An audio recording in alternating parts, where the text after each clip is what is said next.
Hello, good morning. তো good মর্নিংটা কোথায় এসে বলছি দেখো, একদম নদীর মাঝখানে।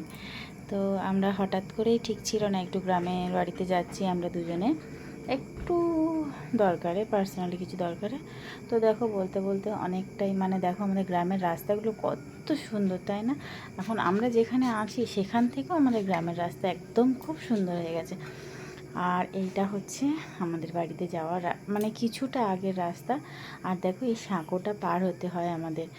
তো আমার এটা খুবই ভয় লাগে। তো এখন যাইও, যেতে হবে ওপারে, কিছু করার নেই। তো যেতে যেতে আমি একটু ভিডিও করে নিলাম, আর অনেকটাই ভিডিও করছিলাম, এখানে দাঁড়িয়েও পড়েছিলাম আমি। মাঝখান থেকে একটা বাইক আসছিল, তখন তো মানে আমার অবস্থা খারাপ হয়ে গেছিলো। যাই হোক, তো চলো, এইগুলো দেখো ফিশারি, এখানে মাছ চাষ করে। আমি কোনোদিন দেখিনি, তবে শোনা কথা। যাই হোক, এগুলো সবই ফিশারি। আর এটা হচ্ছে মানে কাকাদের বাড়িতে চলে এসেছি, গ্রামের বাড়িতে কেউ থাকে না তো, তো সেই জন্য আমরা এসে সোজা কাকাদের বাড়িতেই চলে আসি। আর কাকাদের দেখো এই পুকুরে কত মাছ, এগুলো সব তেলাপিয়া মাছ। এটা হচ্ছে দুপুরবেলা এসে, আর ভিডিও করতে পারিনি। খাওয়া দাওয়ার পর আমি পুকুরে এসেছিলাম, তো তখন এই মাছগুলো দেখে আমি ভিডিও করলাম। আর এই পুরো জায়গাটা কাকাদের, বাগান করেছে দেখো, হলুদ গাছ, এগুলো সব। এই দূরে যতটা বাগান দেখা যাচ্ছে সমস্তটা কাকাদের। দেখো ঘুঁটে দিয়েছে, যেগুলো সাধারণত এখানে আমরা এখন দেখতে পাই না, গ্রামের বাড়িতে গেলে দেখতে পাই।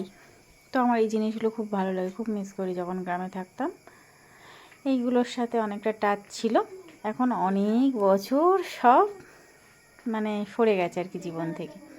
তো যাই পারে হোক গিয়ে, দুপুরবেলা স্নান করে শাড়ি পরে চলে এসেছিলাম বাড়ির পিছন দিকে একটু।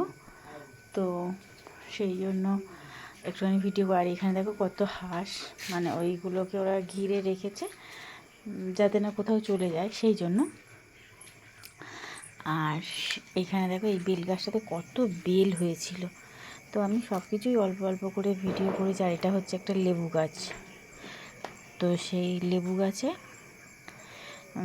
আমি সবটাই একটু একটু করে দেখালাম। তো এটা দেখো, এটা হচ্ছে আমাদের বাড়ি, জানো তো, আমরা কেউ থাকি না, সেজন্য তালা মারাই পড়ে থাকে।